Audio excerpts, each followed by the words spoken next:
Welcome, everybody, to another episode of Wire to Wire Sports Podcast, episode 146. I'm your handsome host, Gene Walzak. I have to say it, the fresh cut is fire. Go see Anthony. Guy's the man over at Parker's. But I'm your handsome host, the NFL genius, Gene Walzak. And in my upper left corner, I got Kent State's own, Cleveland's own. It's college. Cottrell. Hey, it's about that time, too. I'm excited. What finally get to get into it. What do you mean when you say it's about that time, Cottrell? What do you mean? We get to, about 3 minutes, everybody's going to know. Okay. Well, in the upper right corner, I got Scholastic Shally, Uncle Shally, Mr. Bill Shallcross. Cottrell's not wrong. It's that time of year. It's that time of year, fellas. Favorite time of year. Is it time of the year to have your coach suspended for the first 4 games? What? Shots fired. Against community colleges and yeah. Well, listen, the NCAA wanted to punish him, but they don't want to really knock him out of the college football playoffs. So they gave him, Little Sisters of the Poor. Michigan never loads up their non-conference schedule. They play Little Sisters of the Prairie, and they don't care. Because you know what? I ain't gonna lie to you, it's pretty smart, like looking back at it. If you're Michigan and you don't lose a game, and the only game you lose is Ohio State, or you don't lose to Ohio State, you're making the college football playoff. So you don't really need to load up the beginning of your schedule. You can just beat up on Prairie State University, and it's going to be the norm for everybody soon. I mean, you've already seen some other teams back out of stuff they had scheduled down the road, with the SEC adding, Texas and Oklahoma, Big Ten adding UCLA and USC. I mean, stuff that's on a lot of the stuff that's already on the slate will probably stay, but you're not going to see these big programs add anything crazy down the line once all these super conferences become a reality, because it's just not worth it. You're not going to be able to afford, to have 2 or 3 losses, even with the college football, expanding. It's still going to be tough. Well, Ohio State is not following that trend. Just signed a home and home against Georgia, I think 4 or 5 years down the road. So bring the smoke. I mean, 4 or 5 years down the road, Georgia might not be Georgia anymore, though. I mean, it's still the same. It's still the program. At least they're signing regular football teams. But Chris says Little Sisters of the Prairie has an excellent long snapper. So.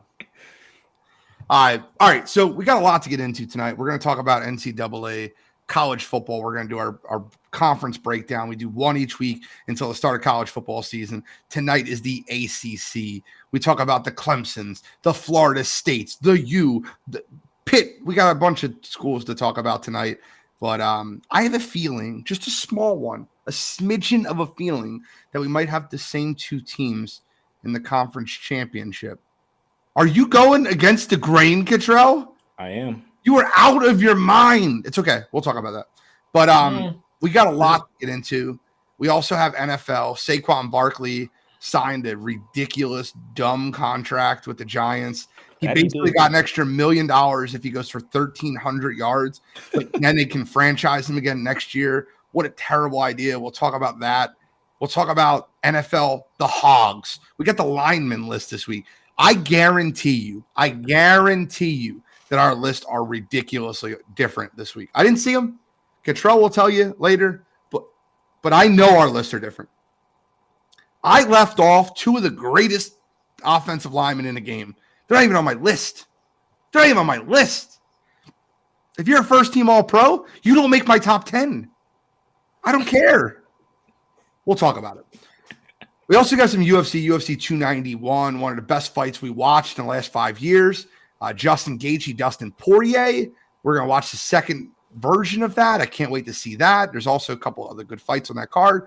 Alex Pereira stepping up. We'll see if he can do it at 205, what he did at 185. Talk about that. And then we're going to get a little Earl Spence versus Terrence Crawford conversation. Can't wait to talk about that. A little boxing talk. We don't get much boxing talk on Wire to Wire. That's how you know it's a big one. No, not enough marquee fights anymore. You're right. But let's get into it. We got ACC talk. We got American Coastal Conference champions, ACC football. Cottrell, since you're such a outlier. I would love to have you start. Tell us who your final two teams are, but don't give me your champion. All right, so I'm gonna go somewhat against the grain here. Last year, you guys know how high I was on NC State because the quarterback play. Obviously, their biggest game of the year. They didn't get it done against Clemson, and so that ultimately derailed them. I'm kind of going back to the similar well here. I'm going to go with North Carolina being one of the teams to represent the ACC for this for their conference championship. Drake May being the best quarterback in that conference, I think is going to hold a lot of weight. And, without getting too far into it, there are a lot of teams who lost a lot across the conference. So I actually really think that the ACC is wide open this year. And, I think you could somehow find a way, have, one, maybe even two losses in the ACC. I think they are going to be that down and still, find a way to make it to the ACC championship. And then the team on the other side, I'm all in on all the hype that everybody has. Give me Florida State at being their opponent in that game. Jordan Travis, obviously, being back with that team, and they're returning a whole bunch of guys back to that program. So I absolutely think Florida State takes that jump again this year. And, towards the end of the year, I think Florida State might be one of those teams in the top 10 that we're talking about, if they're a one-loss team and they won their conference championship game, are they going to be that last team to make the college football playoff? Don't foreshadow your winner. I don't want to hear that. I asked you to give me the final two. Said if. Bro. I said don't if. Foreshadow. If. Damn it. Shally, tell me that you have some sense of sanity here, and we're not going with some bump in the road with a good quarterback and no other positional talent. Well, I will foreshadow you here to this aspect that I do think if I had to pick a third team to be my dark horse for the ACC, I do agree with Cottrell. I think it's very wide open this year. It would be North Carolina, but I do not think they are going to be one of the teams to meet in the ACC championship game at the end of the season. So my first team, I'm going to go with the team Cottrell just got done talking about, Florida State Seminoles. This is easily going to be Mike, Coach Norville's best team to date. He's had a couple recruiting classes in now, a couple key transfers from the transfers portal. They're going to be led by, returning quarterback Jordan Travis and Trey Benson at the running back position. They have two really good wide receivers out wide, and Ken Coleman and Johnny Wilson. They debatably have the best offense in the ACC. Defense is what's going to make or break their season. They're going to be anchored by all SEC defensive end Jared Versay. But they got to get experience, and they got to grow up real quick behind him. They weren't great against the run last year. They were okay against the pass. They're going to be very young in the secondary. They have to grow up fast. They don't have a ton of time to really break them in. They're going to start their season against LSU. You're going to find out what Florida State is real quick. But like I said, this is Mike Norville's best team. You have a lot of people in Tallahassee, a lot of people nationally talking about this team can make a college football playoff run. I think they have to run a gauntlet to get there. I don't know how likely that is to, I think they'd probably have to go undefeated or be a one-loss team to get there coming out of the ACC because it's a little top heavy. It's not the deepest conference. Like I said, they're going to open against LSU in Orlando. It'll kind of be a home game for them, but LSU is another team that a lot of people think can make the college football playoff. Schedule's not great. They have to go to Clemson. They have Miami at home. And they finished the year at Florida, which could be a horrible trap game the week before the ACC championship game. So if they can get there undefeated, this is going to be a very tested team, and they will be for real. But that is one of the teams I have in the championship game. Not going with Cottrell though. I'm going to go back to the team that's usually favored to win the ACC, and they have been for the last decade. I'm going to go with Clemson. Like I said, I think it's the first time in a long time that Dabo's team has not been the consensus pick to win the ACC. I think he'll play on that a little bit. The key to this whole thing is returning quarterback Cade Klubnik. He's going to have everything, running back Will Shipley behind him, and a defense that's deep in the front seven. Defense is going to be good, and it's going to be fast and strong again. The ceiling for this team is how what kind of is all dependent upon what kind of leap Cade Klubnik makes this year. That's their ceiling. If he plays great, Clemson's a very good team. I think they have an easy schedule at the beginning where they can kind of go through some of the growing pains. Florida State is their first big game, and that's going to be at home It's going to be their 4th game of the year, so they got 3 weeks to iron out the kinks. So, they have Miami away. They have Notre Dame at home, which could be a weird game, depending on what Notre Dame does against Ohio State. But their other big game is UNC at home. So I think out of the big 3 I mentioned, I think Clemson by far has the most favorable schedule. 100%. They have every game at home. They have every big game they have to play is in Death Valley. Yeah. They have to go to Miami, which, again, can be tricky depending on how Miami looks down the road. But their 3 biggest games are at home. And like I said, they can ease into their schedule a little bit and kind of iron out the kinks and get Gabe Klubnik comfortable, get him in sync with his young wide receivers, and let Will Shipley do his thing. So I'm going Clemson, Florida State in the ACC final. So I'm going to preface mine by giving you guys a little bit of a you guys already know what my final 2 is going to be, right? I basically gave it away. I think that Cottrell is going to look like he's smelling like roses when Florida State is 2-2 after their first 4 games. That's what they're going to be. They're going to lose to LSU, and then they're going to lose again at Clemson, week 4. So they're going to be 2-2 after 4 games. Clemson's going to go 11-1. Their only blemish will be versus Notre Dame. I think Notre Dame goes in there and kicks their butt. Just telling you what I see. I think Clemson goes 11-1. I think Florida State runs the table outside going 2-2 and goes 10-2. I think you have a matchup between those 2 teams. I don't think another team in the conference wins more than 8 games. I don't think it's going to be close. It's Florida State, Jordan Travis versus Clemson's defense and Will Shipley. I think that'll be one for the ages. I'll start and we'll go back around and we'll see who you guys have winning the ACC. I have Florida State going on that 8-game winning streak, going into the ACC championship and beating Clemson. Give me Florida State over Clemson. Shall we? I am going to agree with you. I think Clemson beats them in the regular season. I think in the championship game in a neutral site, I think Florida State gets it done. I think you're saying that Florida State's going to lose to LSU. I don't necessarily disagree with you.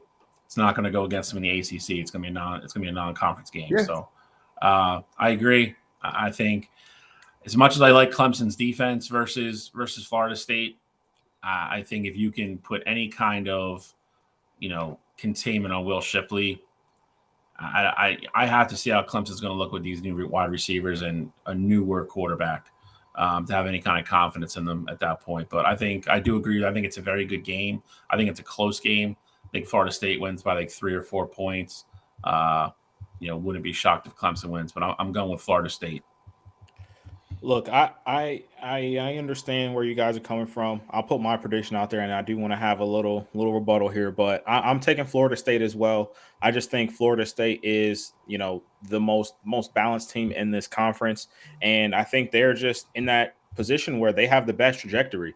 Obviously, Clemson's been on top in this conference for as long as Dabo's been there, but I think it's a new day out there, and I truly think that Florida State this upcoming year they're finally going to get over that hump and get back to glory, and they're going to beat a North Carolina team that's probably not necessarily deserving to be there, but they're going to have one of the best quarterbacks in the country. So I got Florida State over North Carolina in that championship game.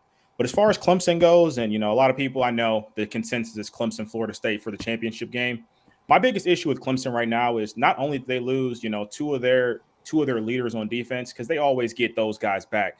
The games that I saw out of Cade Klubnik last year, and I get it, freshman went in and, not an ideal situation, didn't look great to me. And, if we saw anything how it was with DJ Uiagalelei while he was there, that next step just didn't happen. I'm not saying the same exact thing is going to happen with Cade, but that's kind of what steers me a little bit more clear, because, it's college football, but quarterback still reigns king here. So I'm going to go with the guy who I trust more at the QB1 position. I actually disagree with you. I think that the quarterback reigns so much less in college football than it does in pro football. I think a run game, an offensive line, and a dominant defense can get you wins. I mean, you said that yourself with Georgia winning back-to-back national championships with a guy you said that wasn't that good of a quarterback.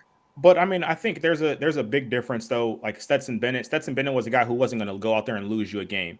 Now I'm not saying Cade is that guy, but Stetson Bennett knew his role and he very much excelled in it. And me saying Stetson Bennett it wasn't a good quarterback, that wasn't necessarily just a knock on him talent wise. But if I was ranking the top 10 quarterbacks in the country, Stetson wouldn't have been on my list. Numbers wise, yeah, of course, but talent wise, and that's why you saw, he fell a little bit in the draft and he wasn't one of those heralded picks. So that's more so what I was getting at there. But you're right. Quarterback definitely matters less in college football as opposed to the pros. But, I mean, those games get tight late. He's still young. We got to see what happens. DJ is a big reason why Clemson hasn't been in the playoff the last 2 years. That's big facts. And I'll tell you right now, Clemson looked a lot better when they sat DJ down. So you can talk about Cade Klubnik, and that's fine. He didn't look great, but he looked better than DJ did. That's fair, right?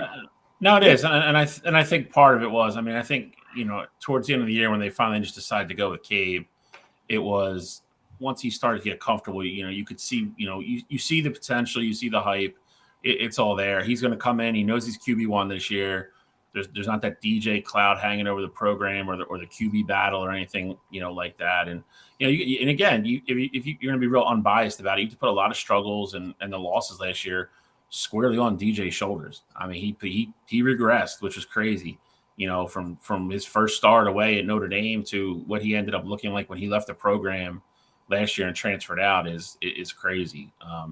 Again, I said it in my summary. I think the ceiling is how well Cade plays. I think it's that simple. What you're going to get out of Will Shipley. I mean, at absolute best, he's the third best quarterback in the conference, and that's at absolute best. Because you're not going to say he's not better than North Carolina's quarterback. He's not better than Florida State's quarterback. Period. No, but I think if he ends up being the third best quarterback in that conference, wins the conference. I think Clemson's in good shape. Clemson's in real good shape because the rest of his team is definitely better than North Carolina's, and I mean, we'll see how they match up against Florida State. So, any dark horse that we haven't mentioned tonight? Like, do you think Pitt can go on a run?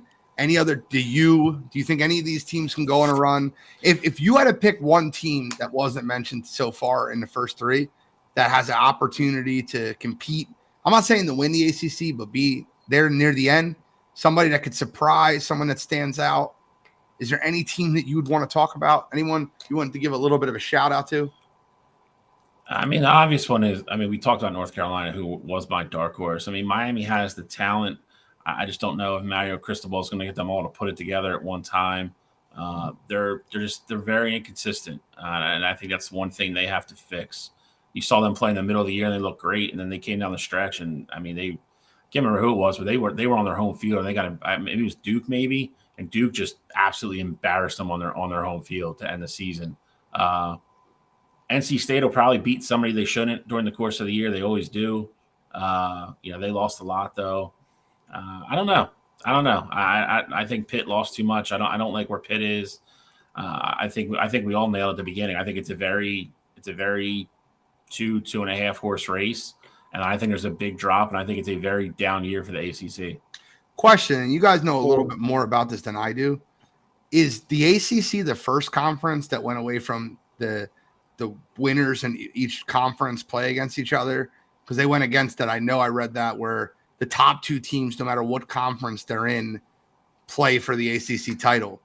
Yeah, they don't have divisions anymore. Well, they have divisions still. They don't have the. It doesn't matter towards. Correct. They have Atlantic and Coastal, but what you're saying is it doesn't matter anymore. Correct. No, that last year was the first year where it didn't matter. Got it.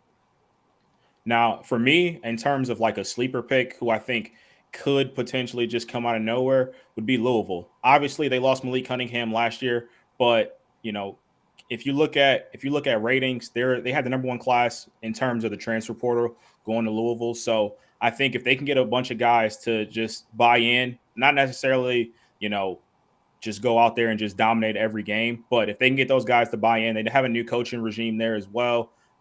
Jeff Brome, I think, is the guy who took over the reins there. So if he can get those transfer portal guys who have been starters at other, Division I programs, he gets those guys to buy in. I think that they have a chance to be, somewhat special this upcoming year and just surprise a lot of teams with the amount of games they won, especially losing a caliber quarterback like Malik Cunningham. Well, I got an interesting non-conference schedule. They take 2 easy wins, but then they play Indiana. They play Indiana in Indianapolis. They're going to play Boston College. They play at NC State. They play Notre Dame. They play at Pitt, Duke, Virginia Tech. But on their schedule, they basically skip over Clemson and they slip over Florida State. So they could have a very good record consider if they beat a couple teams that are middle of the road. So that's a really good pick from you with Louisville because they don't have to play the elite of the elite in the ACC. So they could sneak in there. They just have to beat a couple teams that are middle of the road, right? Indiana's what, like the 5th best team in the Big Ten, 6th? You have to beat a couple middle of the road teams. What was that, Charlie? You don't think they're 5th or 6th? You think they're higher, lower? They're lower. Indiana's not going to be good this year. Okay.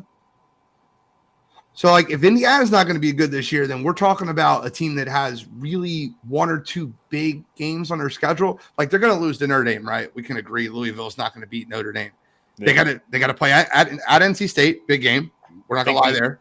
The other questionable thing, though, with Notre Dame has a tough schedule. So, like, if they can catch them on, like, a down game or, kind of one of those trap games where, it's sandwiched in between somewhere, not saying they necessarily win it, but if they can keep that game close or just catch them on a bad day, like, I mean, who knows what can happen there? We saw Notre Dame last year lose to Marshall. So, I mean, it's possible that they can catch Notre Dame too. Obviously, you don't predict that, but, I mean, that's a game that you've seen it happen just recently as last year.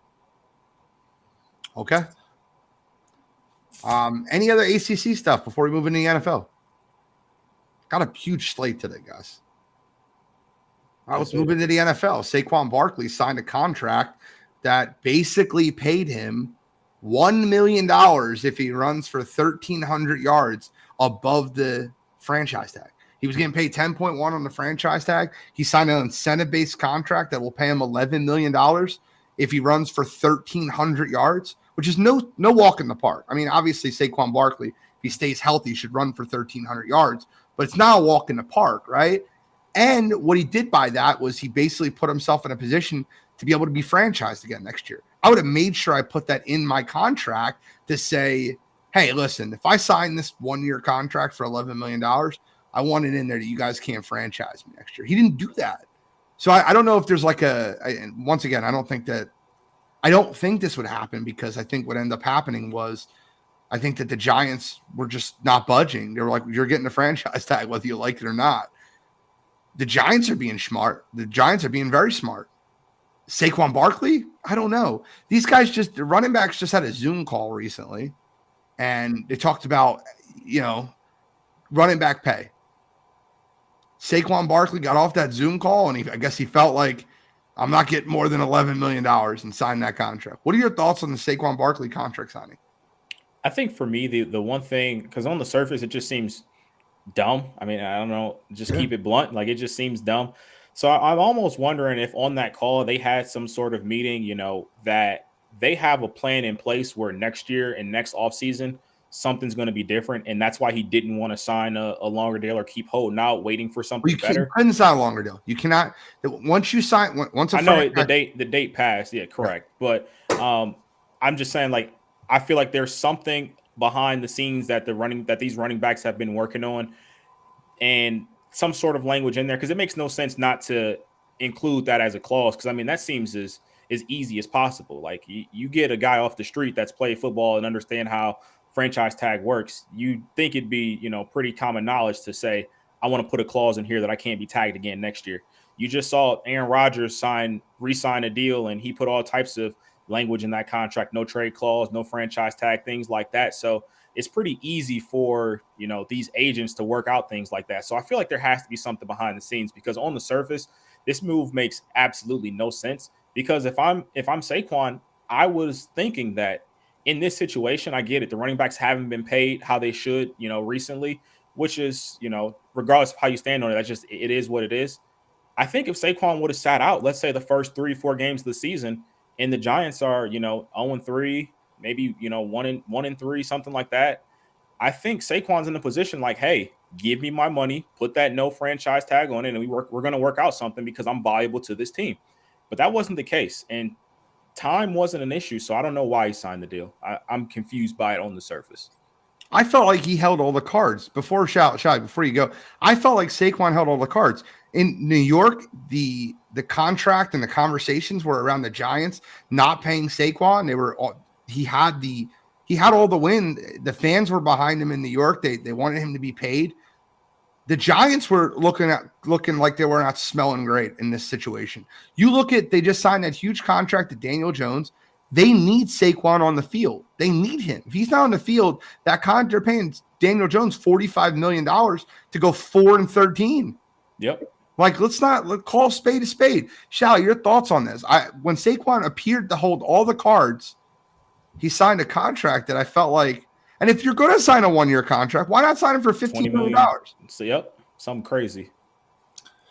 Yeah, see, that's the part of it that I didn't understand. If you want to get back on the field, with your teammates and be out there to win and try to help the team be successful this year, which he said he wanted to do, which I believe. I mean, I don't think Saquon is the type of guy that deep down in his heart really wanted to hold out.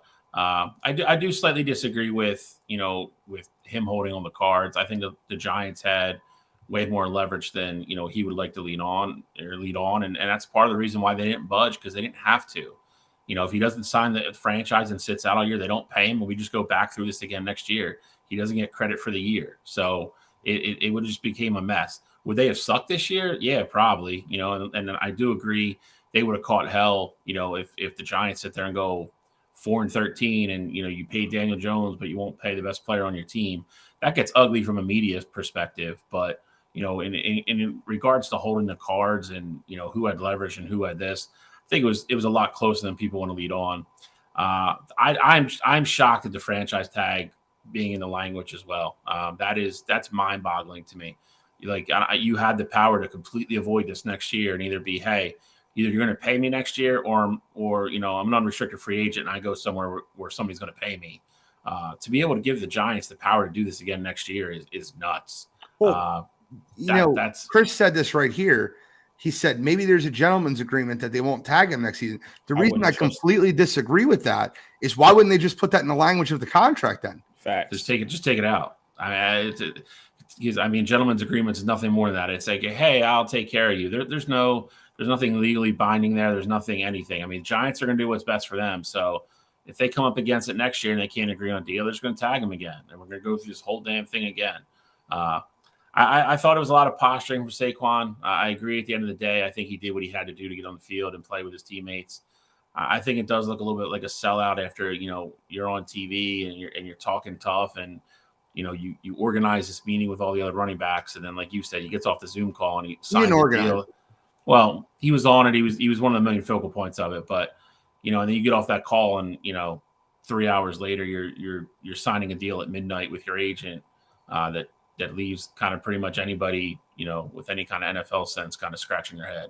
This comments perfectly. Nick Chubb said it perfectly. We're the only position where production actually hurts us. And all you have to do is look back at DeMarco Murray. I'm not trying to be smart when I say this. DeMarco Murray got ran into the ground by the Dallas Cowboys. He still signed a decent contract with Philadelphia, but 2 years into that contract, it was completely voided, and it was a bunch of dead money. He only got paid his guaranteed money. When running backs are used so hard and so frequently, you're basically running them into a wall. You got 400 touches for a running back. Derrick Henry, we talked about that last year, right? We said 399, and we're like, 400 is that magical number. And then what did Derrick Henry do this last year? Looked terrible. He was hurt half the year. Guys, when you look at these situations with these running backs, Dalvin Cook still not signed. Steven Chambers just brought that up in the chat. When you look at this situation come the running back position, I thought they needed solidarity. I thought Josh Jacobs, Austin Eckler, Saquon Barkley, all those guys don't report to camp and make these guys feel it when you're not there. But apparently, he was like a picket crosser. He crossed the line. They're on strike, and he crossed the line. I mean, of those guys that you just mentioned, though, I think the only one where holding out, I don't think would have necessarily benefited him would have been Josh Jacobs. I mean, they were terrible with him in the lineup last year. So if he's out of the lineup this year, I don't think they would have been much worse. I mean, they still didn't make the playoffs last year. And, I just don't know how much sitting out would have necessarily benefited him for doing that. But I 100% agree with you. Austin Eckler is in this situation now where he is very valuable to that Chargers team. And yes, the Chargers still have a ton of talent around them. And they just paid their guy Herbert, which I'm sure we're going to get into here shortly. But I mean, these are playoff teams that have these phenomenal running backs that have been putting up production year in and year out. I 100% would have sat out and just seen what came from it. Because if nothing else, you're getting that rest and still getting time to work and not playing these preseason games and things like that. So I was very surprised that they haven't just sat out. Dylan, you make a lot of really good points. This is one thing I won't agree with, right? He said Zeke, Kareem Hunt, Dalvin Cook, all are literally unemployed right now. Regardless of what they made, they currently don't have a way to provide for their families. That's crazy. I completely disagree with you. These guys have made millions and millions of dollars. They can sign for $5 million. They can sign for $7 million. Dalvin Cook's not on a team because he wants $10 million. I'm not trying to be rude when I say this. And Zeke still has coming off a big deal. Yeah. Don't act like they can't provide for their family, like they can't fill their car tanks. Yeah, come on. Like, I don't want to hear the TO thing, but it's. But again, I think you look at that list and you look at those names, and kind of like he said, like how about his Chubb said his numbers hurt, like the numbers hurt the position. There's so much depth at the position. Like you look at some of those names, and it's crazy. Like you told us all a month ago, hey, Dalvin Cook's not going to be on a football team. Zeke, you could kind of understand, but there's a couple other guys. It's mind-boggling. There's so many good how many elite running backs are there? There's a handful, but then there's a ton of good ones. I actually think that it actually hurts them, Shally. I think that hurts them. I think it does. That's exactly what I'm saying. I think there's so many good ones. It hurts these guys that, like you said, if Dalvin Cook's willing to pay for $5 million, somebody will probably sign him tomorrow. But if they got a guy that they think is decent, that's making 2.5, and they don't want to spend 10, they're not going to sign Dalvin Cook, and they're going to take their chances. And and I don't think there's any. I mean, I'm going off the top of my head, but I don't. Maybe Buffalo, but other than them, I don't think there's any high end Super Bowl contenders that aren't content with where they are at the running back position. I mean, you look what Kansas City did last year. Clyde Edwards-Helaire couldn't even get on the damn field. They just went with Pacheco down the stretch and through the playoffs and the Super Bowl. I mean, and that's a dude they traded up to get in the first round. Yeah, there's just so many good ones. If you have an elite one, you want to hold on to them. But it just the way the NFL's played now, it's a position that's just getting devalued, and I don't think any of us saw that coming. Especially even Cottrell. I mean, me and Gene growing up, you had to have a good running back to win, and teams don't think that's the case anymore. I think the other thing too is that you have these running backs, and you have teams like in the draft that they can get running backs in the third, fourth round. Like you saw what Seattle just had production wise with Kenneth Walker, and they're not paying him anything, and so they're going to run him into the ground. They're going to just work him for 4 or 5 years, and then they're going to go through the system and do it again. And they drafted another dude with Zach Charbonnet. Exactly. Exactly. That's what they're going to do. That's what teams are doing now.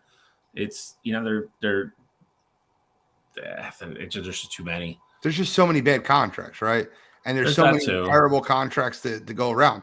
Todd Gurley, Ezekiel Elliott, Le'Veon Bell, all those contracts. Even Christian McCaffrey's contract he signed with Carolina. Yeah, Christian McCaffrey is a great running back. He signed a contract with Carolina. Right? He didn't sign it with San Francisco. A lot of these running back, and once again, when you look at team situations, let me ask you a question. Whose situation would you rather be in this year? Carolina's been paying Miles Sanders $6.2 million this year, or would you rather be in Philadelphia's with Rashad Penny, DeAndre Swift, Kenneth Gainwell, and Boston Scott making a total of $6.2 million? If Swift stays healthy, it's obviously the Eagles. I mean, listen, Swift and Penny are nowhere near guys that have clean health, histories. I mean, they're guys that miss games every year. So, obviously with Gainwell and Boston Scott behind them, if they miss a couple games, it's not that big of a hit. I totally get your point. But I mean, health is a big factor in that discussion. And I don't think $6 million is a crazy number. And again, I do understand your point, 4 running backs that you trust out there going on the field, as opposed to just having one for the same number. Well, more than the total of the 4. But $6 million. If I can get a running back of Miles Sanders caliber for $6 million, I'm personally okay with that. Yeah, but wouldn't you not rather have the Philadelphia Same. situation where you have 4 running backs for $6 million? No, I 100% yes. I'm saying I agree. And DeAndre Swift is a better talent. If he stays healthy, DeAndre Swift can be a top 5 running back in the league. That's why you had him on your list and why you had him so high. So I understand fully where you're coming from. What I'm saying is Miles Sanders last year, he broke 1,000 yards. He was very productive.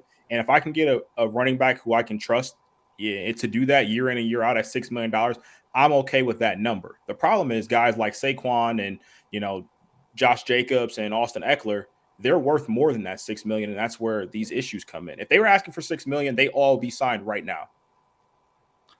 So just to kind of go back to what I was saying, though, that situation that you're looking at with him getting paid $6.2 million and the Philadelphia Eagles having 4 running backs for less than that, you look at what happened with Miles Sanders on the stretch, and you tell me the Philadelphia Eagles didn't tell. You watched the Eagles games just like I did in the playoffs. Who ran the ball more in the playoffs? Kenneth Gainwell and Miles Sanders. Kenneth Gainwell did. Sure. And okay, they knew he was walking out the door. You know what? Go ahead, Miles. You're good. Well, they knew it. I knew Miles Sanders wasn't coming back when I watched the NFC Championship game when he wasn't touching the football. I think it was dead set before that he was going to be a UFA, and they just weren't going to invest that money in that situation. DeAndre Swift kind of fell into their lap. That was it was a great move, it was a great signing. Again, if we're looking at a crystal ball and you're telling me that DeAndre Swift is healthy and getting 20 carries, a game for at least 15 of the 17 weeks next year, then yeah, it's the Eagles situation all day. If I'm getting 8 games out of DeAndre Swift and 6 out of Penny, and then I'm Gainwell and Scott for the rest, then like I said, it's a discussion. Then Miles Sanders is definitely better than both of them, but it's all going to depend on how it plays out. I think both points are very valid. I do agree with Cottrell too. If I'm paying Miles Sanders $10 million, no, I don't like that. If I'm paying him 6, then I'm all right. I'm not ecstatic. I'm not over the moon, but I'm not mad either. All right, we got to move on. We have another contract to talk about, and this is in a different realm. Justin Herbert signed a 5-year, $262 million contract. Well earned or too much? Can I say both? 100%. Because well earned. He's a 25-year-old quarterback that has been to the playoffs already, has a cannon of an arm, and a guy who we all thought had the potential to be an MVP last season before the season started. So you can't just let guys like that walk out the building. Does he deserve to be one of the highest paid quarterbacks in the league? The highest paid quarterback. Yeah, exactly. The highest paid quarterback in the league. No, he hasn't shown that yet. He's 1 game above 500 for his career. He was a part of a team that blew a 20+ point lead to the Jaguars in the playoffs last year. So no, he shouldn't be regarded in that aspect. But because of how the market is the market. I've said it before. I'll say it again now. That's just the way players get paid now. You can't just gyp them because, just because. The market is going to be what the market is, and that's the going rate for quarterbacks now. Now Joe Burrow is going to go out there and reset it, and then we're going to have another domino effect where the next guy comes along and resets it after that. Justin Herbert has not won a playoff game. And it's not like he's not on a talented roster. Keenan Allen, Mike Williams, Austin Eckler, their defense is loaded. I'm sure we're going to talk about one of their offensive linemen tonight. I'm just telling you right now, $262 million for a guy that hasn't won a playoff game. I think the NFL situation when it comes to quarterbacks is nuts. It's nuts. It's absolute craziness. I think owners need to sit down in a room and have a conversation. And look, I'll tell you right now, the NBA's got the contract situation a lot better situation than the NFL does. Absolutely not. I disagree with you. And let me tell you why. Because you have a max contract. Absolutely. First of all, NBA players are making more money and tons of money, and I get that. But there's only 12 guys on an NBA roster. They have a max contract, the most you can possibly make. You can max people. I think there needs to be a max with this quarterback position. And it's tough to do that with essentially with a salary cap, the way it's set up is the NFL is basically giving quarterbacks like Daniel Jones $45 million and Saquon Barkley is making 11. I would play without a quarterback. If I had to choose between Saquon Barkley and Daniel Jones, give me Saquon. You got to be kidding me. I'll take Tyrod and Saquon over Daniel Jones and James Robinson. I get what you're saying for sure, but we're not talking about it tonight. But Jaylen Brown just signed a $300 million contract, which makes him the highest paid player, and he's not even the best player on his team.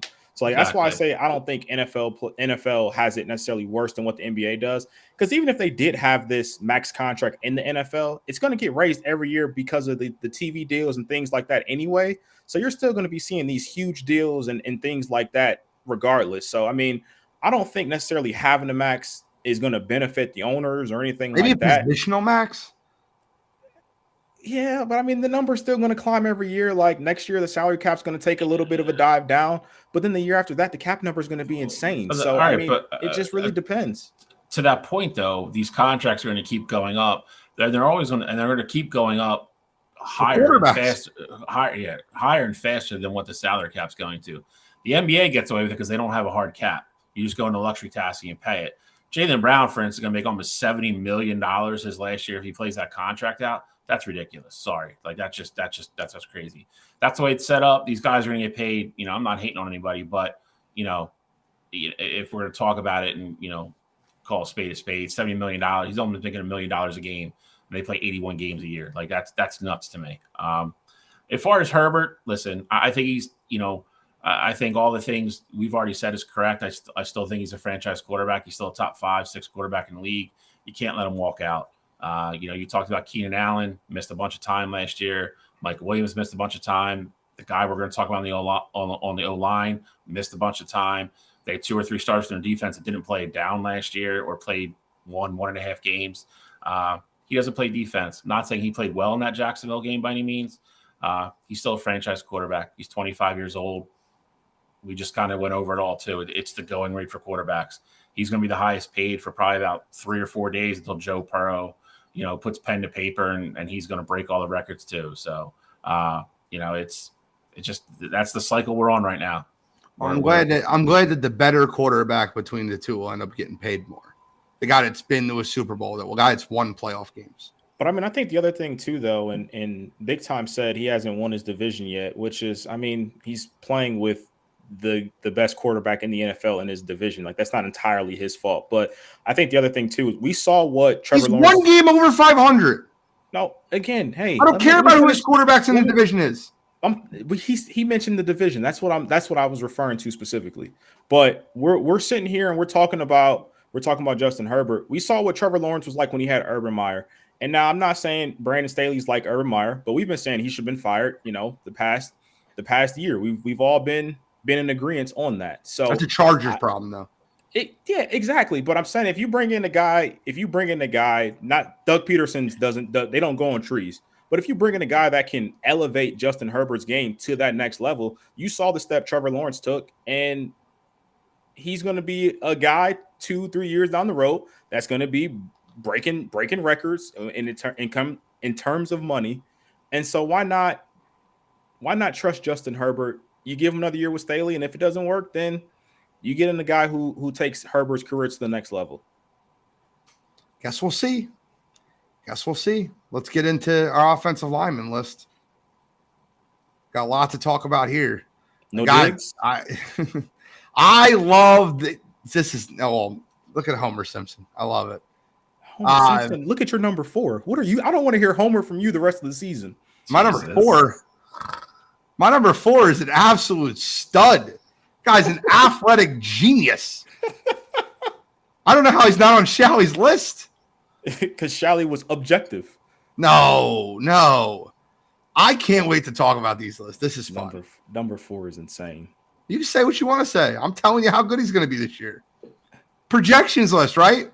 The guy's jump from year 1 to year 2 to year 3 has been better than anybody in football.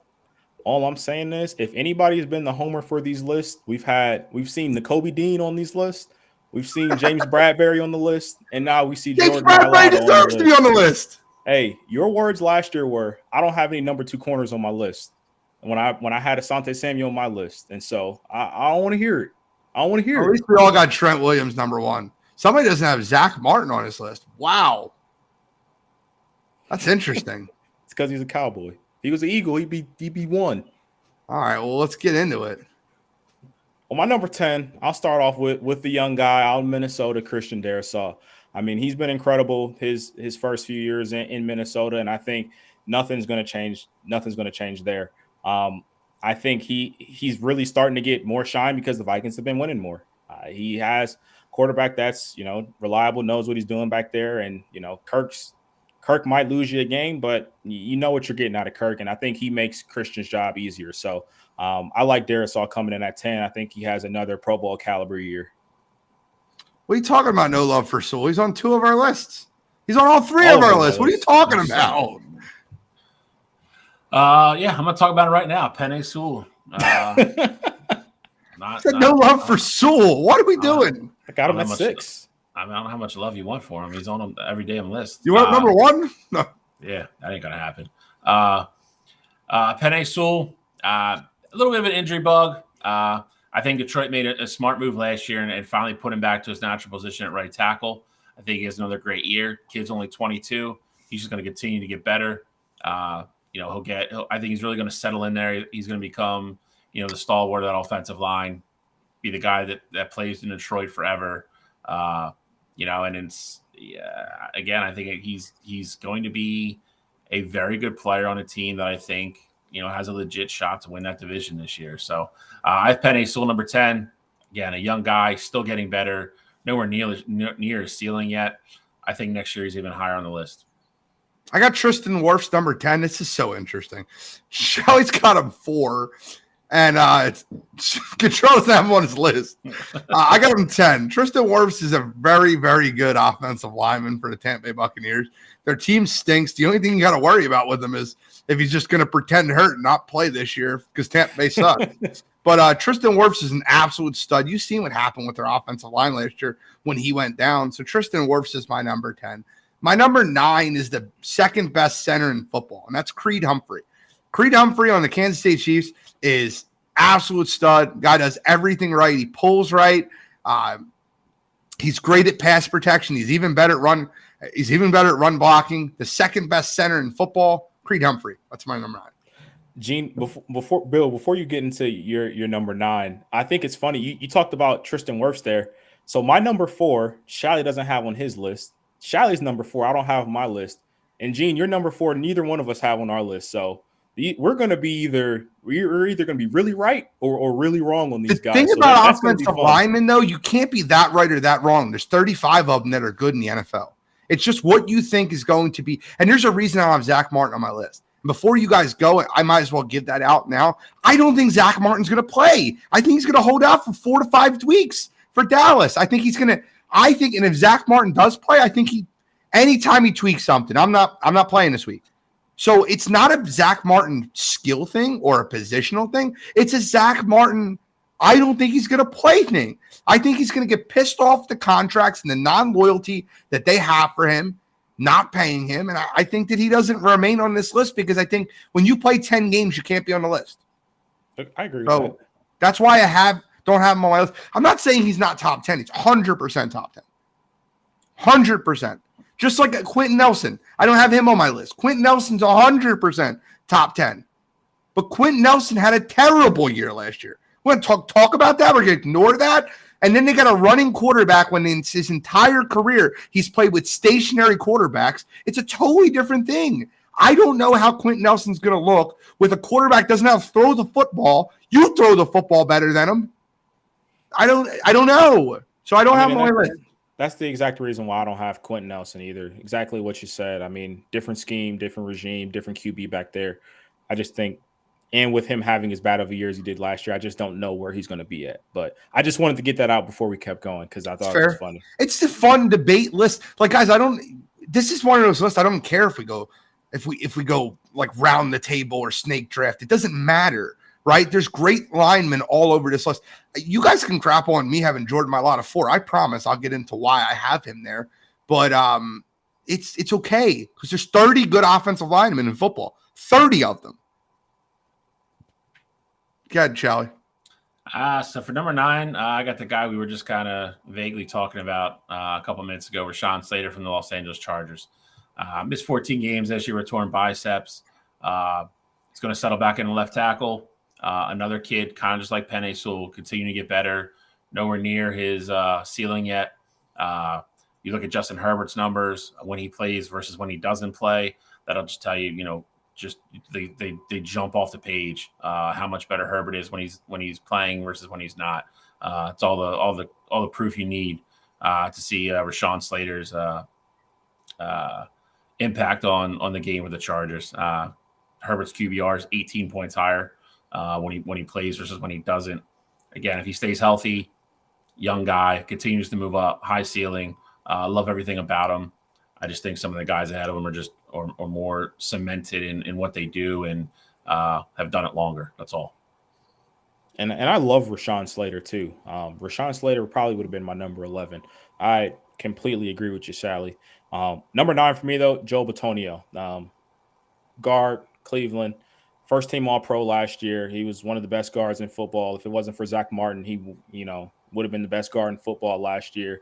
And he's been consistent. I mean, pretty much every year of his career, he's either a Pro Bowler or an All-Pro. So he has a good O-line around him in Cleveland. Obviously, there's going to be more stability this year at the quarterback position as well. So I see no reason why Joe Bitonio would take a step back this upcoming year. Now, my number 8 is Jason Kelce of the Philadelphia Eagles. Jason Kelce, second best center in football at this point. I think this will be the first year that changes. Jason Kelce is absolutely phenomenal. There's nothing bad I could say about him. Honestly, if Jason Kelce was a left tackle, he'd probably be, number 2 on my list. He's just that special. But being at the center position, just value that a little bit less than where I value tackles. But Jason Kelce, I think he has another, first team, second team, all pro caliber year this upcoming year before he hangs it up completely. So I like Kelce coming in at 8. So I'm gonna correct something for you, Cottrell. I know you said it by accident, but I just want to fix it for you. Jason Kelce is the number 1 center in football. He's the only center. Still is. Has been. Only center I have on my list. He's great. He's the anchor of that Philadelphia Eagles offensive line, which is the best in the league. Don't come at me with any other crap. They are the best, top to bottom. He is everything to this team. He's their heart, their soul. The dude's aged like a fine wine. He can actually sing a little bit. He's got decent pipes. If you don't like him, he doesn't give a fuck. He's everything. I love the man. The man is the first ballot Hall of Famer. He is one of the best 4 or 5 centers to ever play the game of football. He's that good. He's a national treasure for all Philadelphia Eagles fans. I will be emotionally distraught when he finally hangs it up, which I hope is after this year because I hope the Eagles win the Super Bowl. But he will ride off into the sunset that way, and I just think he's great. I think he's the best center in football. There's no center I'm taking before him. And he's got a great podcast. He does. I just need to show this little comment here. Appreciate you, Tom Gallo. Let me guess. He's an Eagles fan. I don't know. We don't know. Tom Gallo could be a Giants fan. You never know. Number 8 for me is Jason Kelce, the best center in football. No doubt about it. Best puller in football. There's nobody better at getting out on the edge and run pulling. You watch what he did versus San Francisco 49ers. He put on a clinic versus the best defense in football. He came around the edge on play after play after play. They figured out something to put a crack in that D'Amico Ryans defense, and Jason Kelce was running over linebackers, running over Fred Warner like he wasn't even there. Jason Kelce is my number 8, the best center in football. Now, I do value tackles more than I value guards and centers. As you can tell by my list, the next 6 are all tackles, starting with starting with Penei Sewell at number 7. Penei Sewell, I wanted to put higher on this list, right? Maybe I would have been called a hater. Earlier today, Cottrell told me it was blasphemous that I had Andrew Thomas 6. I don't have him on his list. Penei Sewell, my number 7. He plays great football. The guy, and iron sharpens iron, right? He goes against Aiden Hutchinson in practice every single day. You want to talk about 2 of the best D-end versus offensive tackle battles that you're going to see in training camp and in practice. Penei Sewell and Aiden Hutchinson. Detroit Lions are going to be good. Penei Sewell is a great reason why they've been proved. Jared Goff looks like a better quarterback because he has a tackle he can trust, and that's Penei Sewell, my number 7. Number 7 for me, I got Joel Bitonio from the Cleveland Browns, Cottrell's favorite. Listen, guy is in a weird way. He's kind of from the same mold as Jason Kelsey, which I kind of like about him. He's a gamer. He's a tough guy. He's athletic enough, believe it or not, to play probably any position on the offensive line. If they settle in to keep him at guard and continue to play him there his whole career, he's probably on a Hall of Fame path. Another guy that's athletic, can pull real well. Leads the charge. They run behind him a lot with Nick Chubb, and you see the numbers that Nick Chubb puts up every single year. He's a big reason why. I do value tackles more than guards and centers. The only reason he's probably as low as this. This dude's good enough to play tackle, but I have number 7 on my list. Just a solid football player. Number 7 for me is going to be the best center in football this upcoming season, and that's Creed Humphrey of the Kansas City Chiefs. I think we're finally going to see a changing of the guard at this position. Creed Humphrey has been phenomenal in Kansas City. Obviously, Patrick Mahomes makes his job pretty easy there. But Creed is a phenomenal talent out of Oklahoma. I mean, coming in to the league, everybody saw the talent there, and I think he went to the perfect position there in Kansas City. I expect Creed to be the first-team All-Pro center this upcoming year, and, I think he's got a great career ahead of him. And so I like the young guy at number 7. Now, my number 6 is a guy, these two have both talked about already, and that's Penei Sewell. Sewell is a guy who I was super high on coming into the league. I thought he could be the same caliber player as like an Orlando Pace, no doubt about it. First ballot Hall of Famer when his career was all said and done. Started off a little rocky, but like Shally said, once they moved him back to his natural position over there at right tackle, he's thrived, and he even caught a touchdown last year. So I think Sewell is a great athlete, great in space, and I fully expect him to take that next jump and becoming one of the most elite tackles in football this year. So number 6 for me, I got Joe Thuney from Kansas City, another stud guard, kind of the same mold as Bitonio. Very durable guy. He's only missed 2 games in the last 5 years. 98.9% win rate on dropbacks. Very important if you're playing on Kansas City and you're protecting Patrick Mahomes. That's his number 1 job. Doesn't make mistakes. They leave him alone a lot because whoever he's going to block, he squares up. He doesn't have to worry about getting a double team or help from anybody else. Dude is, again, if it was an all guard list, he's probably in the running for a top 3 position. So another solid guy. I got to saw him firsthand last year in the Super Bowl, but very, very, very, very good offensive lineman. Number 6 for me. So when I did this list, these two, the next two, I'm going to talk about them together, Andrew Thomas and Christian Darrisaw.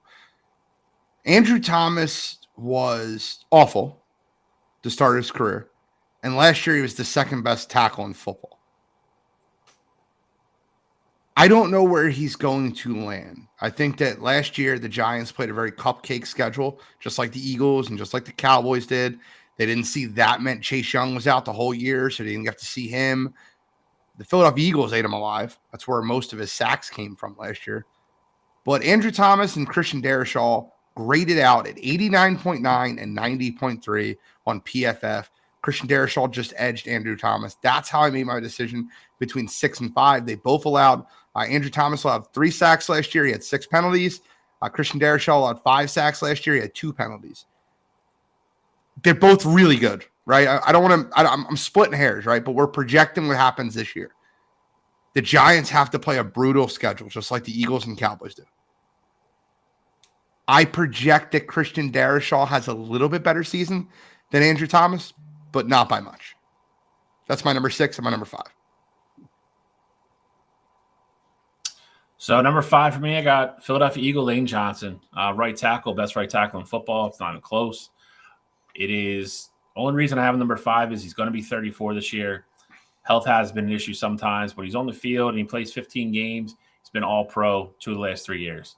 The dude is an absolute stud. He's a leader of that offensive line. Him and Jason Kelsey are, like Gene mentioned earlier, he sets the edge. Jason Kelsey come flying around and flatten somebody. Led all tackles last year in pass win rate. Hasn't allowed a sack, and God, no, I couldn't even tell you the last time he let a sack up.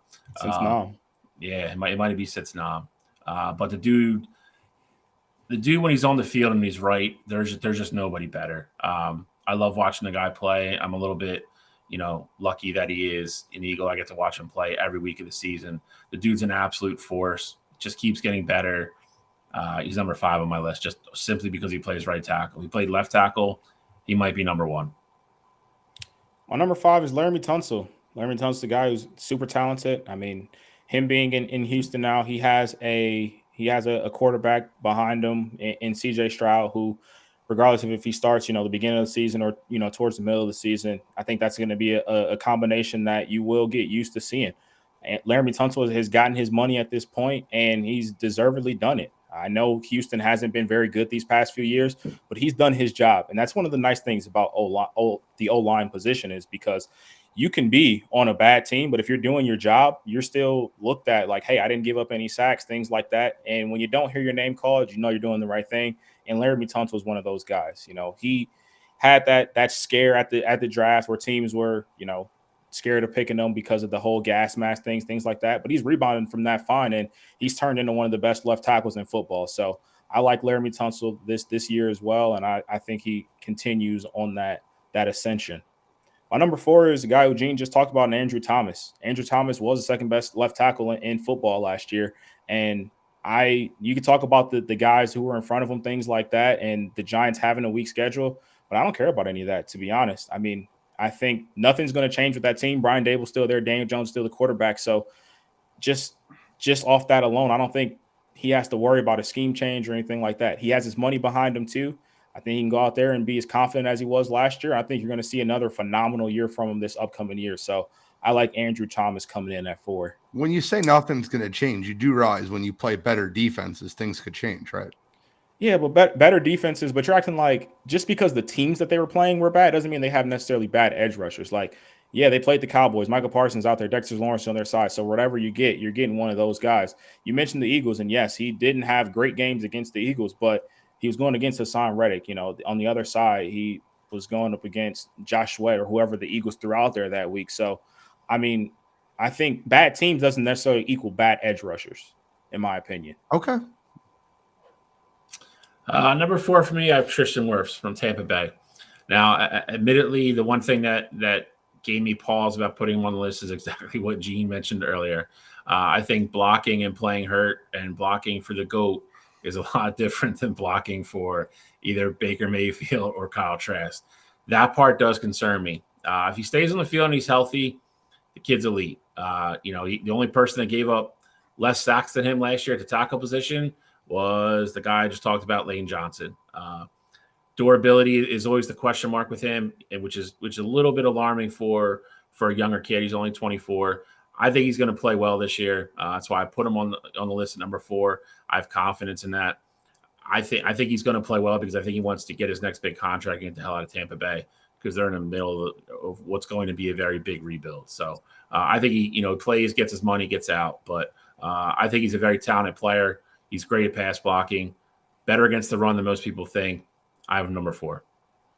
Okay, so I've been waiting for this one. Been waiting for this part. And I completely understand that Jordan Mailata at 4 is nothing but a projection, right? No stat backs up him being at 4. He allowed 7 sacks last year, not 1, not 0. Laramie Tunsil allowed 1 sack last year, right? That's why he's my number 3. 1 sack the entire year playing on a terrible Houston Texans team. Jordan Mailata is strictly a projection. Where he was from being undrafted to not making the team to being, a backup left tackle for a few years to being the starter to being a Pro Bowler to now, in my opinion, being the second or third best left tackle in football this year. Where that comes from? Athletics. The guy has gotten better every year. He reminds me so much of Jason Peters. The guy can move around the outside. And last year, listen, Nick Bosa had some comments about Jordan Mailata, and Jordan Mailata's fiance let Nick Bosa hear about it and see about it all over the next week. He goes, well, my big slow husband just pancaked you and put you on the ground. Jordan Mailata has taken huge steps up year after year after year. I cannot wait until this next year when he takes another step up and becomes – I feel like this guy's going to be the next Jason Peters. I feel like he's going to be an elite left tackle in football for the next 8 to 10 years. And I feel like this is his coming out party.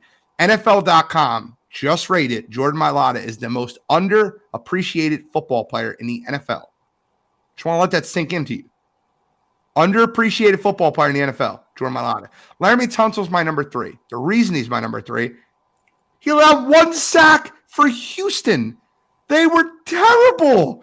The whole year he allowed 1 sack. A quarterback that has no idea about cadence, no understanding about getting the ball out. And Laramie Tunsil held him upright almost every single play. Laramie Tunsil, only 1 sack on Houston? Yeah, you're my number 3. Number 3 for me, I have Quentin Nelson from Indianapolis. Sorry. It's going to be the rebound year. The line, including him, was awful last year. I disagree a little bit with Gene about how he's going to play this year, though. I think he plays better. I think with Anthony Richardson being the quarterback, I think they're going to run a lot. He is great as a run blocker. I think it's going to play right in their wheelhouse. I think it's going to really – I think that line is just going to settle down and get back to playing, helmet-on-helmet football. It's the first time I haven't had him ranked as my top guard on the list, but I think he's a rebound year, and if he does and he plays anywhere near what he normally does, he's easily a top 5 lineman in the league. It's not even close. So I have Quentin Nelson number 3. Number 3 for me has been the best guard in football for past few years, and that's Zach Martin. I do understand the contract situation is a little worrisome over there in Dallas, but I think Jerry Jones has a track record of budging before the season actually starts. You saw it with Dak. You saw it with Zeke. You've seen it countless times before. Jerry Jones is going to make sure these guys get their money, and, he's probably just going to make it some sort of signing bonus where he gets the money right up front, doesn't count against their cap, and then they're going to be, perfectly fine to figure out their next negotiations, being CD or Micah or whoever that next guy is going to, Tony Pollard or whoever that next guy is going to be. I think Zach Martin, when he's out there, he's the best person on that Cowboys offensive line. And I mean, he's the most reliable guard in the league. I mean, there's not too much more you can say about him. The only reason he's not higher on this list is because he's at the guard position, and tackle reigns king here. So I like Zach Martin at 2. At 3, my number 2 is Lane Johnson. Shalley's already given him all the love. I love Lane Johnson because he's one of those guys that even if he is hurt, he's not missed in a game. You could have a situation where, Lane Johnson, he just partially tore his MCL in practice, and it's like, well, he's questionable. He's going to be a game time decision. Lane's going to go out there and he's going to play, and he's going to give you everything he's got. When you're that kind of guy, and also your production doesn't drop off even when you have those caliber injuries, you are absolutely incredible. And so that's why Lane Johnson, I think, is going to be another all-pro caliber right tackle. And, you're going to see him making another deep playoff run this upcoming year as well. Number 2 for me, I have Zach Martin. Cottrell just talked about him. He's the best guard in football. He's excellent against the pass, excellent against the run. The guy has no weakness in his game. He can pull. He's athletic. He can play one-on-one. He can do anything you ask of him. He's starting to get a little bit older. He might slow down a step, but that being said, technique-wise and everything else, the guy's just elite in everything he does. I agree with Cottrell as well. I think the contract thing gets sorted out. It's getting time, in Dallas where they got to make a run one of these years, and I don't think you realistically think you're doing that if Zach Martin's not in your lineup. So I think Jerry Jones gets it done. That's why I kept him on my list. That's why I put him at number 2. So I have Zach Martin number 2 simply because he plays guard. My number 2 and my number 1 are easily explained as the best right tackle and the best left tackle in football. Let me just pull up Trent Williams' numbers for you. Trent Williams allowed 1 sack last year and graded out the highest graded tackle in football at a 93 overall. The guy is huge. He's tough. He's an enforcer. He's a great run blocker, and he's an even better pass blocker. I'll tell you right now, if there's one guy in the NFL I don't want to run into, it's Trent Williams. The guy's huge and mean, period. Lane Johnson allowed 0 sacks last year. 0. He only had 6 penalties for the entire year. Lane Johnson, the only reason he doesn't grade out higher is because he plays right tackle. And the reason that you have the luxury of having Lane Johnson playing right tackle is because you got a guy like Jordan Mailata playing left tackle. I love Lane at number 2 and Trent Williams at number 1. They're the best 2 tackles in football. One on the left, one on the right. I got Trent Williams number 1 as well. Best left tackle in football. The one thing I really wanted to mention is something that Gene actually said, which is the guy's mean. The guy's a mean streak, and when he plays nasty. Not dirty, but he plays nasty. Not a guy you want to meet in a dark alley. Not a guy you want to line up against, across from 70 times in a football game, because he's going to beat you. He's not going to let up on you. If he can keep pancaking you, he's going to keep pancaking you. You're going to be tired. You're going to be sore. You're going to be beat the hell up. And not to mention, you're probably not going to get past him. You're not going to make any impact plays. Guy's been locked down. He's huge. He's been on the top of these lists forever for a reason. He's that damn good. Trent Williams for me, San Francisco number 1. I won't say he doesn't play dirty. The way he threw Kayvon Wallace on the ground at NFC Championship game was a little dirty, but that's okay. I need a little dirty out of my enforcer. I need that. Playing though, that was after the whistle, all of that stuff. I'll be honest. The funniest part about that too is that none of the Eagles players went up to him like, "Hey, what are you doing?" Like, they didn't go try to check him. They're like, "Hey, Kayvon, come on over here. Come on over here. Have a seat by me. Let's not do that anymore." He gets like the Michael Jordan stuff. They're like, yo, don't mess with Trent. Leave Trent alone. Leave Trent alone. Don't do that. All those other guys, Nick, whoever else, hey, go mess with them. Go full force at him. Trent, hey, just let Trent be Trent, and we'll handle everything else. Yeah. Don't mess with Trent. Number 1 for me, Trent Williams as well. I mean, this is the no-brainer. Number 1, best offensive lineman in football, and the value that he has is truly incredible. I mean, for him to be 35 years old at this point in his career and not looking like he's lost the step at all is truly incredible. They have Trent sometimes going out there. He'll go from, being over there in the C gap. I mean, he can go to the A gap. He can go to the other side of the field. Like, Trent is so mobile, even at this age and this point in his career. He really makes that San Francisco offense so deadly. Obviously, Kyle Shanahan has a great rushing attack. When you got a guy like Trent Williams out there that can do quite literally anything that you ask him to do, that is an absolutely amazing talent. And Trent Williams, I see no signs of him slowing down. He's going to be 37 going into next year, and I'd really be surprised unless something crazy happens if he wasn't number 1 on my list again next year. So love Trent Williams at 1 here. No goddamn excuse, Fister. Be here on time next week. Gentlemen, we start getting into skill position players and fantasy football rankings next week. Tight ends, baby. Tight ends next week. Then we go wideouts, running backs, or running backs, wideouts. I'll let you guys decide. Receivers, and receivers, then running backs, quarterbacks. Quarterbacks are always last. Always. Yeah. They get paid the most. Clearly. We got some UFC to get into. Got a fun card. I can't wait. I think this card, top to bottom, is a great card. You got 5 fights on this card that are worthy of having conversations about, but we're only going to talk about 3. And if you guys want to give an opinion on the other fight, that's fine. Let's start with Stephen Wonderboy Thompson versus Mikel Pereira at the welterweight bout. Who do you like in this fight, Wonderboy or Pereira? I mean, I can go first here. I'll take Wonder Boy.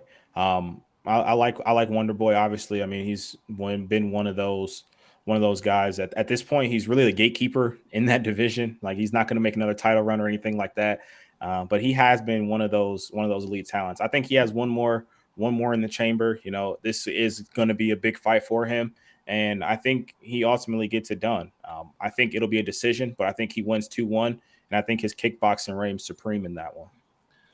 That's the difference, being a 3-round fight. I really feel like that matters in this one. It does, and I agree as well. I think he wins the fight 2-1. I think he uses it all around. His repertoire, his kick, his kind of awkward kickboxing, stuff that only Wonder Boy can do. But I like him in the fight. I think he wins 2-1. I think it's a good fight. I don't think it's the first fight out, is it?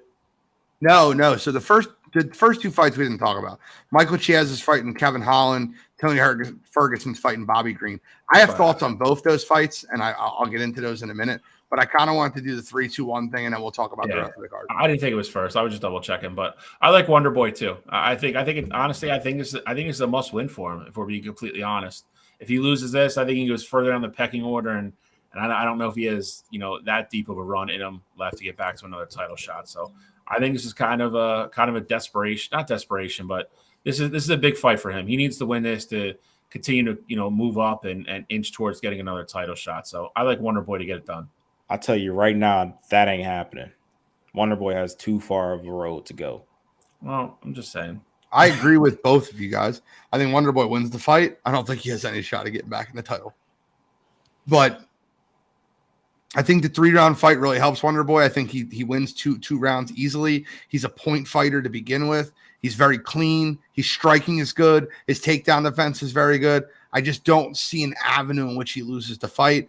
The only thing that really shocks me is that the fight is so close statistically, like the odds are so close. It shouldn't be. And I don't understand why they are.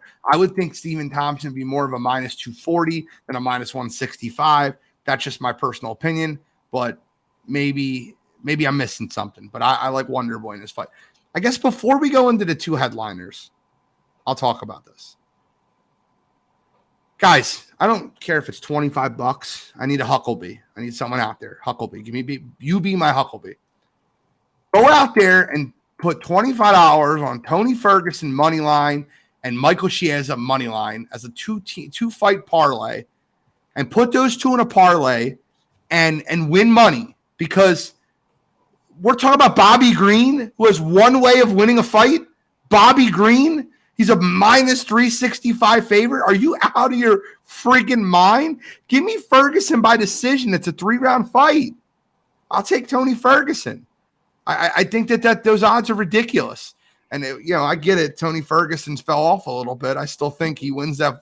Bobby Green is so one-dimensional. It's hilarious. Yeah, it's knockout or bust of Bobby Green for sure. I don't know if I've ever agreed with anything Gene said more than this. I think this fight screams Tony Ferguson win.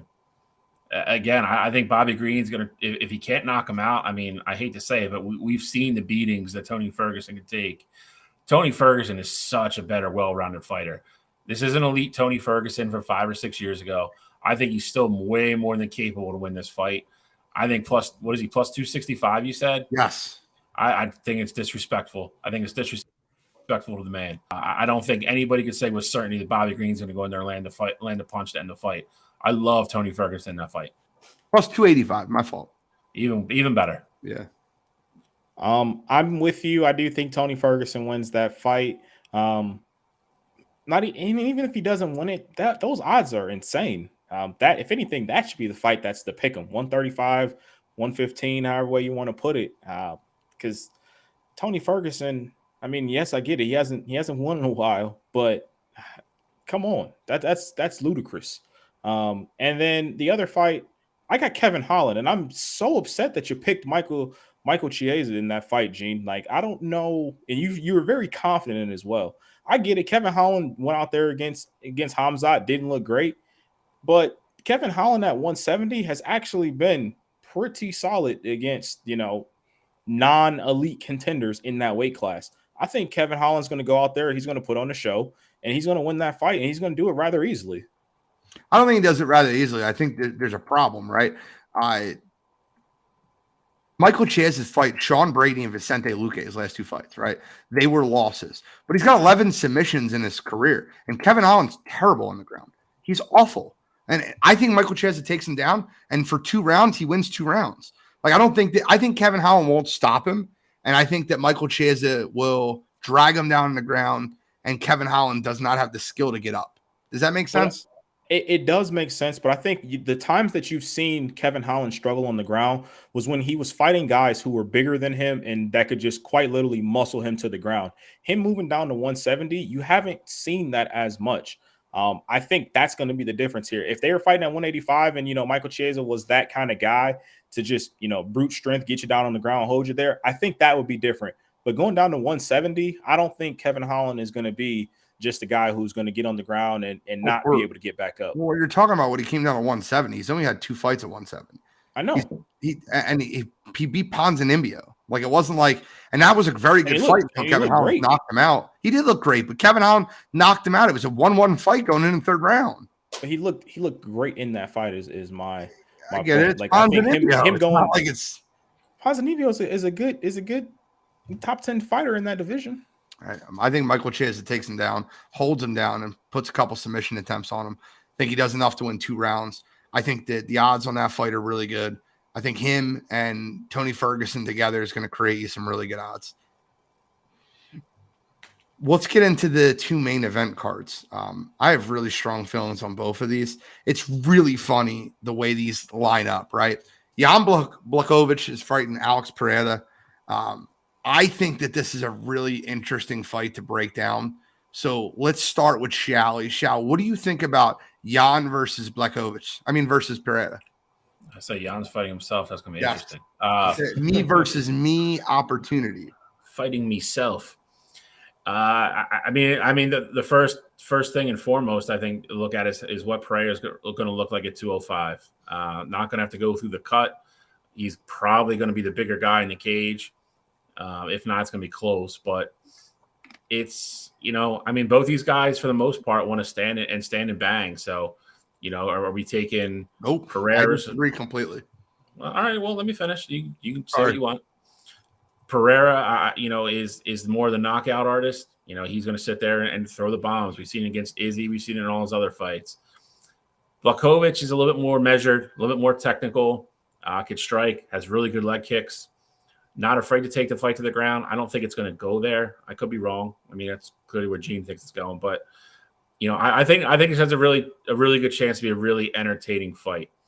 It's do you take the knockout power, or do you take the skill and the technicality of Blachowicz? So I think that's the big matchup and the style difference in this fight. I disagree. I'll go second on this one. I think Jan Blachowicz takes him down, and it's a very boring fight. Alex Pereira has proven to you that he's just a kickboxer. It's what he is.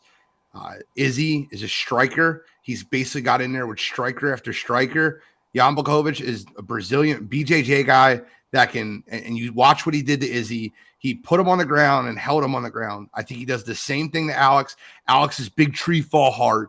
And I think Blachowicz beats him, and I think he beats him very handily. I think Alex Pereira is going to fall down, and he's going to fall down many times in this fight. I think he throws a very slow punch. I think the difference between him at 185 and 205 is that his punches will be a little bit quicker, but I still think that Blachowicz takes him down, holds him down, and smothers him. Gene, I couldn't agree with you more. The one thing that confuses me about this fight, though, is that you just had your champion in Jamal Hill relinquish the belt because of an injury. I don't know why Dana hasn't come out and said this is a 5-round fight and it's going to be for the vacant light heavyweight title. I thought it was a 5-round fight. No, it's only a 3-round fight as of right now. Okay.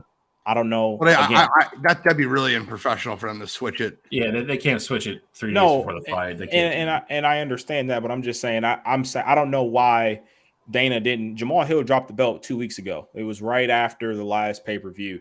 And so I don't know why you didn't come out and say, hey, this is going to be for the vacant belt. You're right. And these guys would have clamored for that. Yeah, you got to train for, a 5-round fight as opposed to a 3-round fight, but the belt's back on the line. Pereira's just held the belt before he lost to Izzy, and Jan has been a former champion. These guys want to be champions of that division, and this is going to be the best fight that you can get out of that light heavyweight division, especially right now. So I think Dana dropped the ball there. But just as far as this fight goes, especially with it being that 3-round fight, like I said, I 100% agree with Gene. I think Jan's going to be able to drag that fight to the ground.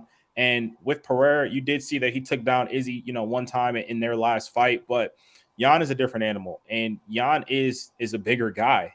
Yes, Alex won't have to cut as much weight, but you got to think Jan is a guy who's going to go into that fight. That night he's going to be close to probably 225, 230.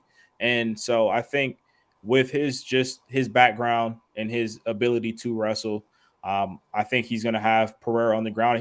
He's not going to take any huge strikes from Pereira. So I like Jan to win it by decision. I like him winning all 3. I'll say 2-1. I think Alex wins the first round because they keep it on the ground a little bit more. Jan feels him out. Alex has like the flashier strike, things like that score him on the scorecard. But I do think towards the end of that first round, second and third round, you're going to see a lot of this fight be on the ground. I agree. I don't know how much of it's on the ground. I do agree with both of you. I think Jan wins the fight. I think Pereira probably wins the first round. Like you said, comes out kind of guns blazing. Jan can weather the storm, and then I think Jan's going to go to work. So I think he wins 2-1 as well. I wholeheartedly agree with you about the belt thing. This was his best chance to put the belt on somebody that's got some kind of recognition and, that they can promote a little bit. So I was shocked that they didn't. I think it was enough time out. I don't know why they couldn't have changed it, but I don't know what Dana's got working on behind the scenes, but I was shocked that this didn't become for the title. I don't know. I think there's not a worse division in the UFC than 205 right now. It's terrible. So everybody that gets the title ends up getting hurt and can't defend it. I feel terrible for the division, but oh well. The thing is, though, when those guys get back healthy, that's going to be a solid division. When you get Yuri back, and then you get Jamal Hill back. I mean, you got 4 guys who, including these 2, you got 4 guys who can go out there and put on a show. Let's talk about the main event. 5 years in the making. Remember watching this fight the first time, 2018? I do. I was there. This was an absolute bloodbath. Brutal fight back and forth. Justin Gaethje versus Dustin Poirier. I can't wait to watch this fight again. I will say this. Justin's been the more active fighter over the last few years. Dustin Poirier hasn't fought since Michael Chandler. And then a year before that, he didn't fight until Charles Oliveira.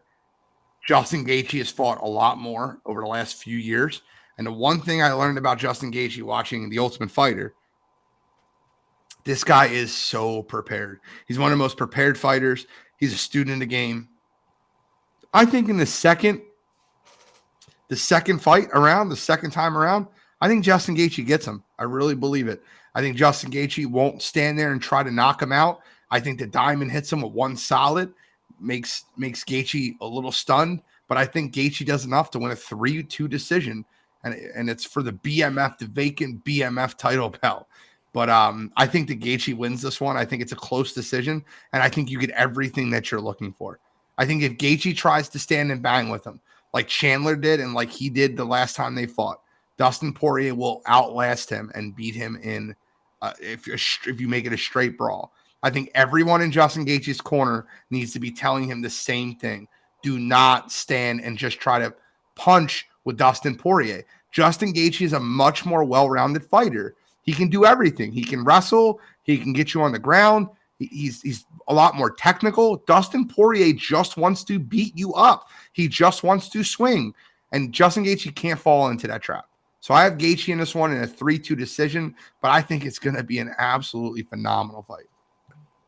I have gone back and forth on this fight no less than 4 or 5 times. I personally like both guys.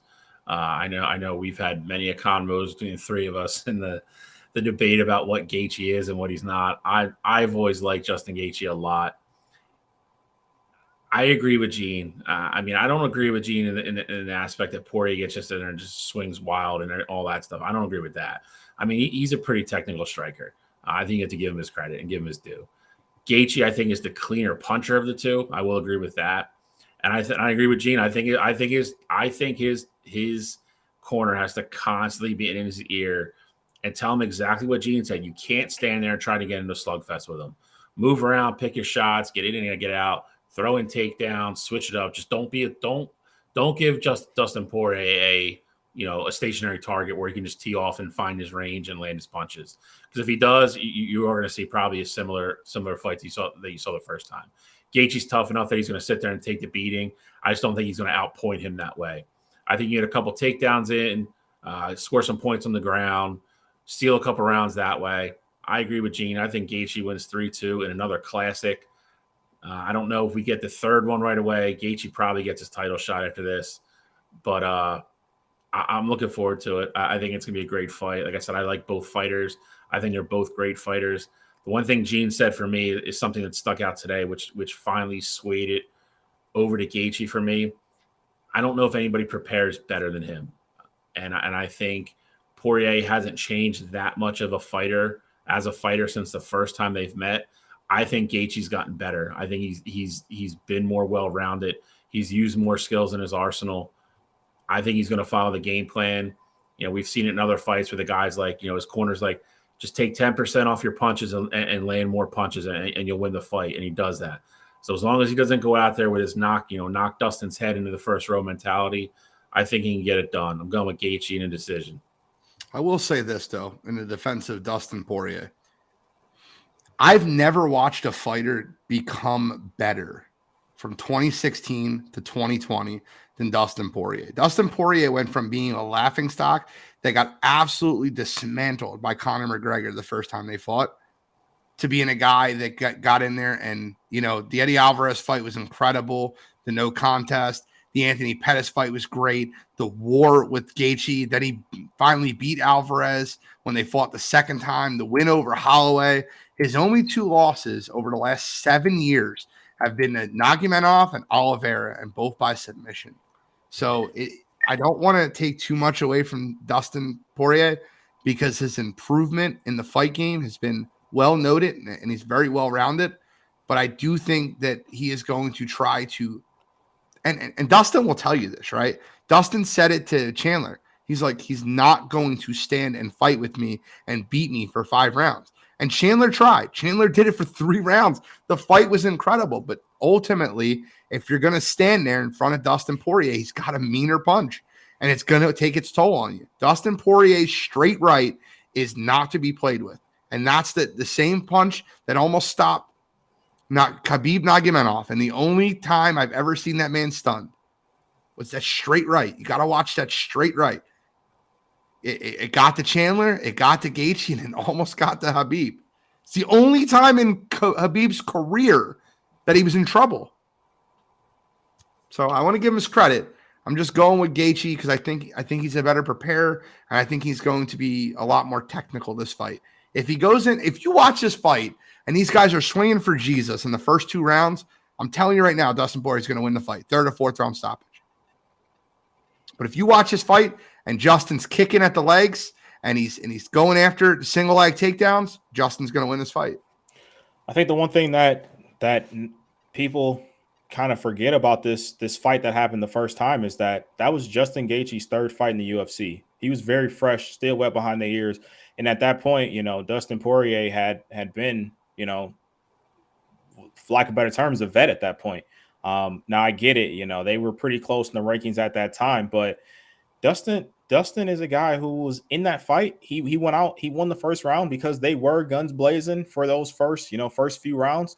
But Justin Gaethje had success in that fight throwing those leg kicks. Justin Gaethje's leg kicks were hitting home, and he had, Dustin sort of immobilized in that fight. The only reason why that fight didn't go Justin's way is because the end of the 3rd round, he pissed Dustin off, poked him in the eye, and then Dustin came on the 4th round, went out there and knocked him out. I think that if Justin keeps that game plan where, hey, we're going to chop at the legs. If we stand in front of him, we're going to make sure he doesn't get too close because we're going to chop his legs down.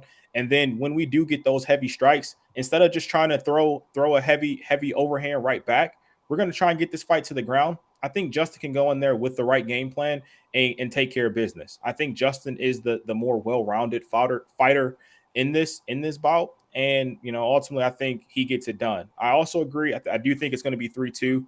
I think Dustin wins the early rounds. I think he might win 1 and 2 just because, that feel-out process, they're going to be putting on the show for everybody out there. So, but I think Justin, he sticks to the game plan, chops the legs down, and then ultimately takes the fight to the ground once things get sticky in the stand-up.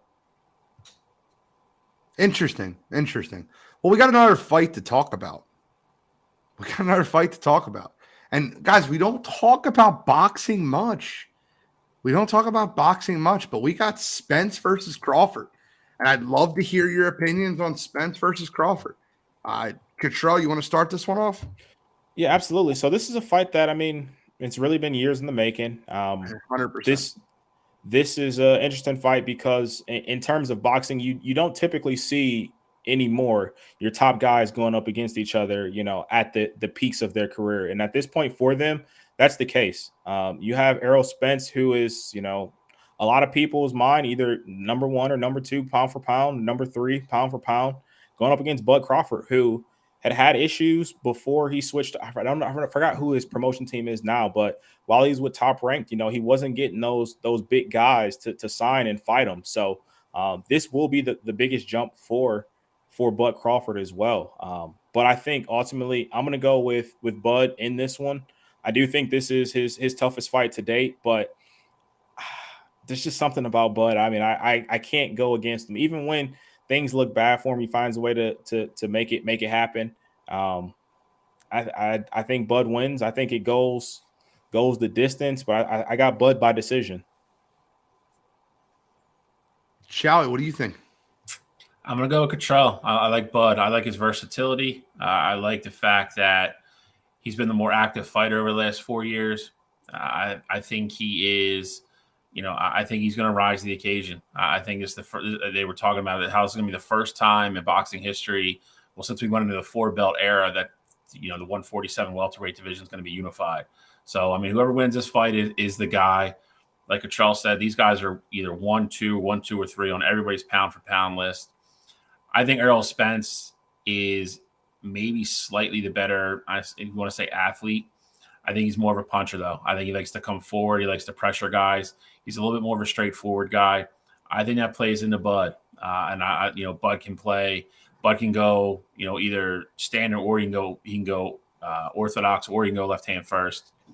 It'll be interesting to see what kind of game plan that he comes out with. But I like Bud's versatility. I think Errol Spence is a great fighter. Like I said, I just think what he wants to do is going to play into Bud's defense and counter punching.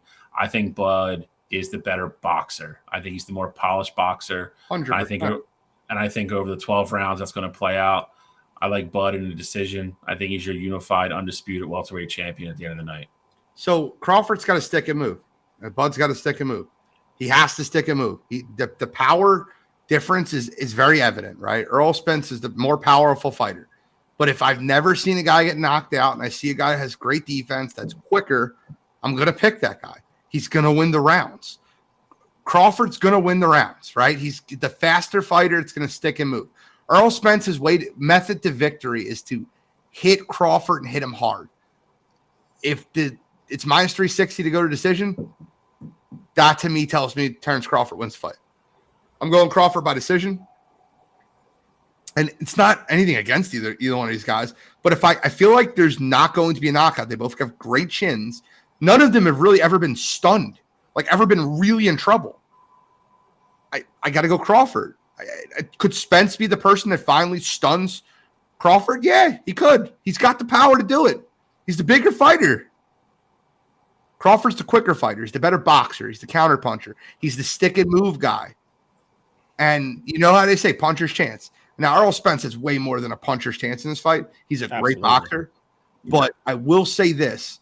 If I'm looking at just their boxing ability, Crawford's the better boxer.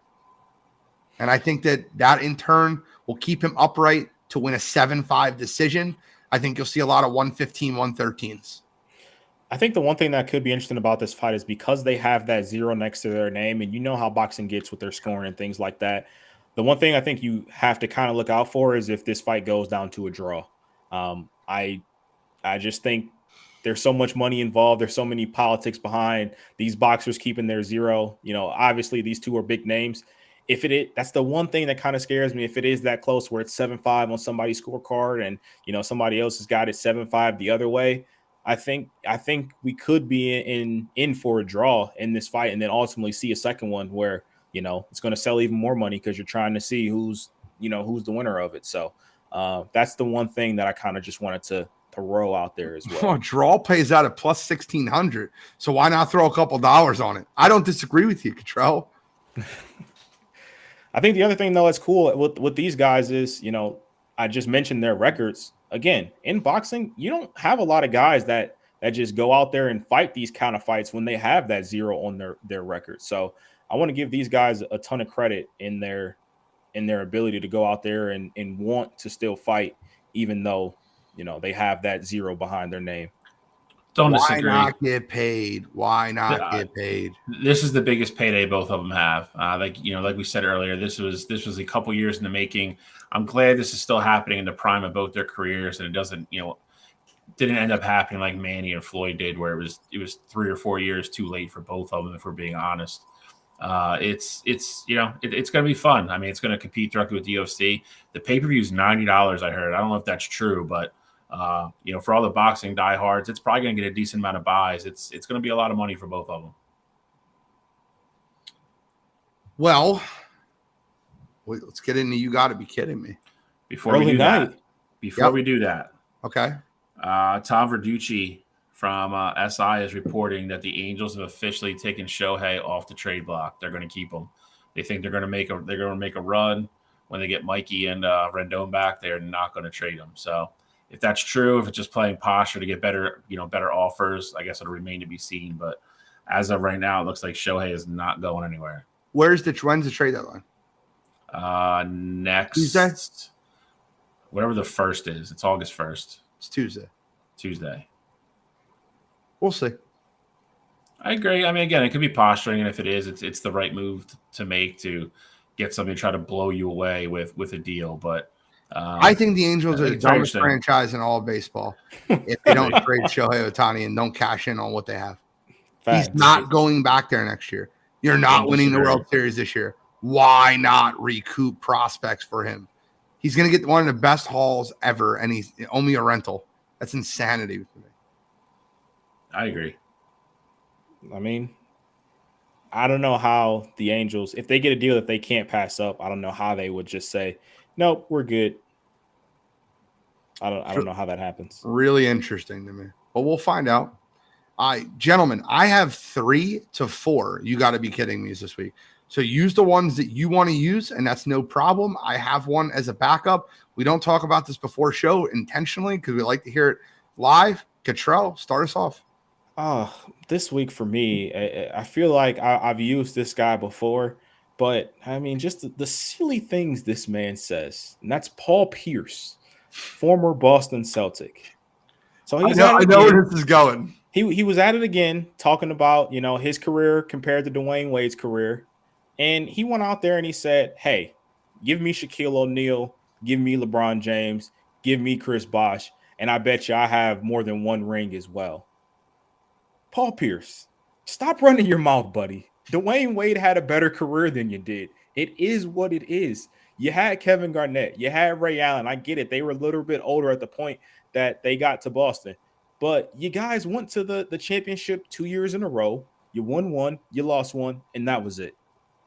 You gotta give this up. Dwayne Wade was the better player than you, bro. Like I just don't understand why it's specifically him going that flash. Like if he picked somebody different, might make a little bit more sense. If he was talking about, oh, I'm a better player than what Carmelo Anthony was. I won a ring, he didn't, and I did this, I did that. I get it. It makes sense. Going after Flash, who has 3 rings under his belt and is considered, amongst many to be the 3rd best shooting guard of all time. It's just a joke at this point, Paul Pierce. So this week for me, thinking again that you're better than you're not, and you're still holding on to that glory of that one championship that you got in Boston. Come on, you gotta be kidding me. So that's a great one. That's not one of my 3. So I have at least 2. Shally, you better use the one. I'd save this one specifically for you. I know you should. You better use it. You better use it. I don't know if I'm going to do what you think I'm going to do then. I'm going with Josh Dodorn, the Canadian golfer over the weekend that admitted to cheating in a tournament. It's the one I was talking about. There's parts of me that have read this story and can't believe that it actually happened and it went through, and then there's parts of me that, it's the one rule in golf you can't break. I mean, it's literally the reason everybody, like Patrick Reed is this guy who's won majors. He's an American. He's great in the Ryder Cup, and every American hates him. Nobody roots for him because there's this perceived notion that he's cheated 2 or 3 times. And this guy just came out on Twitter like willy-nilly, like nobody was going to pick up on this story, and it wasn't going to be a big deal. And he's like, I cheated the last tournament I was in.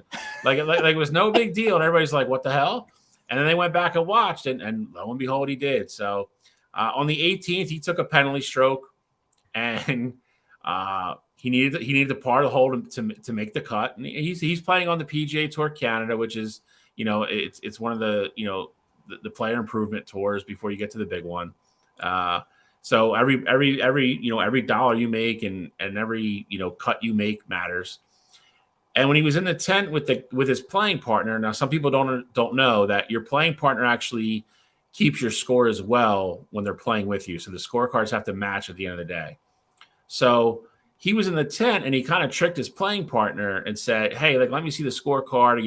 I just want to make sure I got a couple of things right." So the guy was like, "Sure, like, here you go." And he erased the 7 and put a 5 and then put a 5 on his and handed him in and then made the cut. And then, of course, like right away, people that were watching or paying attention were like, "Yo, like, we saw this dude hit the ball like into the woods. Like, there's no way he got a 5. So he came out and actually withdrew before it became like a huge story, but then came out on Twitter and admitted it anyway. So, well, the only reason he admitted it, Shally, is because they were doing an investigation. They had already caught him. Yeah. So he was going to get caught. So he got out in front of it. I guess I'll give him credit for admitting it, even though he was going to get hosed anyway. But nope. It is mind-boggling with the lack of levity that he just admitted to this. Like it was a joke. Like it was like Happy Gilmore. It's like, yeah, I cheated. Like, no big deal. Like, whatever. I'm assuming he's going to get suspended, if not kicked off the tour. Oh yeah, like I said, it is the one golden rule you cannot break in golf, which is cheating. So this week for me, Josh Darren, your golf career is probably over. Come on, you gotta be kidding me. That was 100% the one I was leaving for you. I have 2, right? One of them, listen, I'm a Bryce guy. Love Bryce Harper. It's going to be a quick one, and I'll get into my real one. 6 days ago, last Wednesday night, actually, Bryce Harper had a really weird at-bat. He stood in the box, took 6 straight pitches without even looking to swing the bat. He went to a full count. He literally, every time the pitch was about to be thrown, he took his hand off the bat. He was not swinging. It looked like somebody that was going up there for an injury that was trying to draw, like not even trying to draw a walk, just being like, okay, I'm going to stand up here and take 3 strikes. He took 6 straight pitches to strike out, not interested in swinging at all. When Rob Thompson was asked about this, he said he couldn't pick up the ball out of his arm very well, so he was trying to see as many pitches as possible. But when it got to a 2-2 count, he looked at ball 3 and then he looked at strike 3 without even attempting to look at swinging the bat. 6 straight pitches. Now on Sunday, played an excellent first base. Excellent. But he hits a ground ball to first base, first to Guardians, and it's very close to being a fair or foul ball. He doesn't move out of the box. It's called a fair ball. They throw home, then almost get the runner out the plate. Thank God the Phillies ended up scoring that run, but Bryce Harper didn't move out of the box. He just stood there, watched the ball. Oh, I thought it was foul. You run until the umpire says foul. It's not a hard concept. You could have got your team. You could have got doubled up. You could have ended the inning. You got lucky. And in reality, Bryce Harper, you can't do stuff like that. You have to be a leader. Leaders lead. Now for my real, you got to be kidding me. Vikings receiver Jordan Addison was driving 140 miles an hour in a 55. When will these guys learn?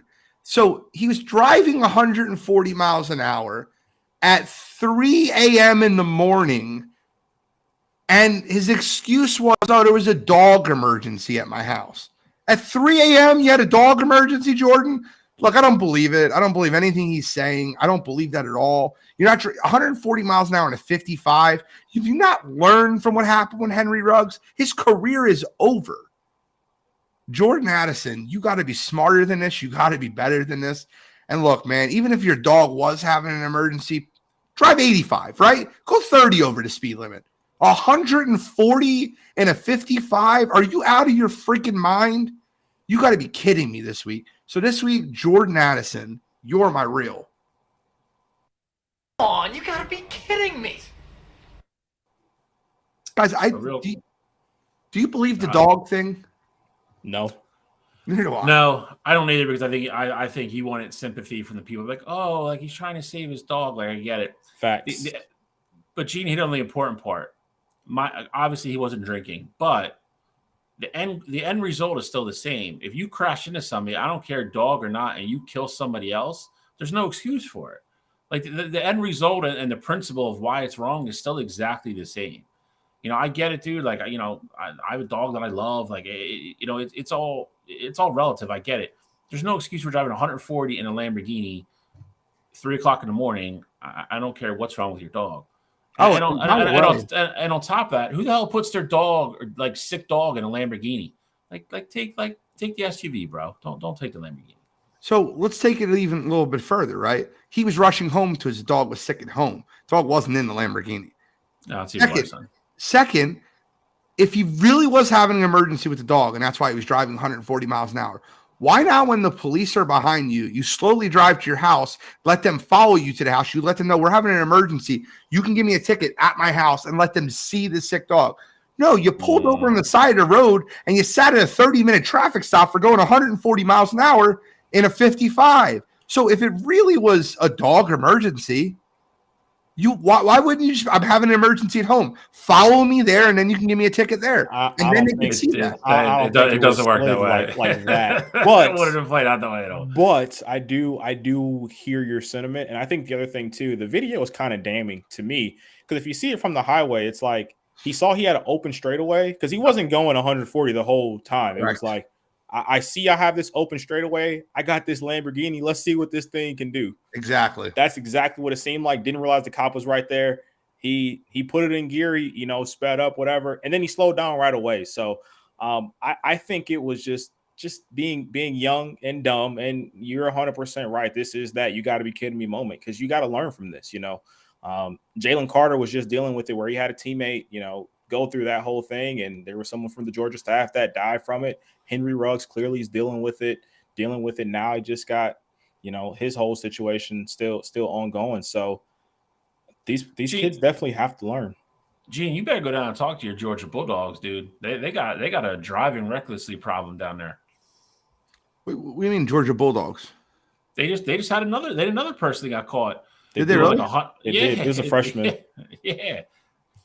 I'll have a conversation with them next time I'm down there. All right. Talk to Kirby, pull him aside. Yeah, you gotta get Kirby's ear.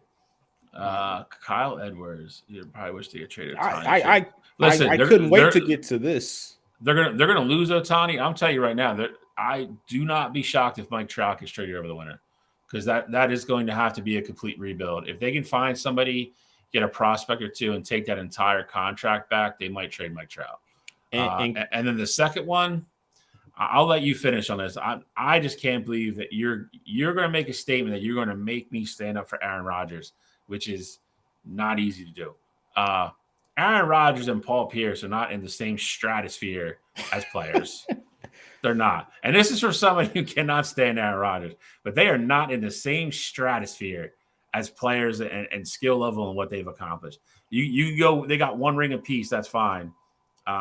In the annuals of what's going to be said about them 20 years from now, they will not be mentioned in the same conversations for their sports. If Paul Pierce had 4 MVPs, we'd be having a different discussion right now. Correct. Well, gentlemen, any final thoughts for episode 146? Dylan, Gene just showed me that, actually. I feel bad for offensive linemen this year. Last thing I got, 6 minutes away from women kicking off in the World Cup against the Netherlands. Their World Cup final from 4 years ago. This is the one that, at least in the early stages, where people have a little bit of concerns. Obviously, the women look great against Vietnam. They had tons of shots. Sophia Smith looked great in her World Cup debut, but she gonna be a star. This is the one you gotta look out for. So as soon as the show's over, go on over to Fox and watch the game. Yes, sir. Gene's not gonna, but I'm not going to. Grass ping pong is not in my future. I might watch the end of the Philadelphia Phillies game. I think that game's like tied. Might be over already, actually. Who cares at this point? You don't care about the Phillies? They're making the playoffs. I'll care about them in September. They got to win 6-4. Let's go. Sosa's homer. They put him in for Trey Turner. Yeah, they said earlier today Turner wasn't going to start. All right, well, episode 146, Wire to Wire Sports Podcast. Give us a like, share, follow. Tomorrow morning, tune in to Sports Empire Network. They have Coffee and Sports, 9 a.m. And then we got a ton of shows coming back. Pregame and Pigskin, Birds Deep, and the Guys Huddle, the Guys Empire in a 10 o'clock p.m. I will defend my crown as two-time champion out of a possible 35 debate points. I've scored 33 the last 2 weeks. So I'm absolutely destroying those guys on there. Come check us out 10 p.m. tomorrow night so I can do it again. It's a debate-style format, the Guys Empire, Thursday nights at 10 p.m. Thank you for tuning in this week, Wire to Wire Sports Podcast. I'm the NFL genius, Gene Walzak. That's College Cottrell. That's Uncle Shally. And we are signing out.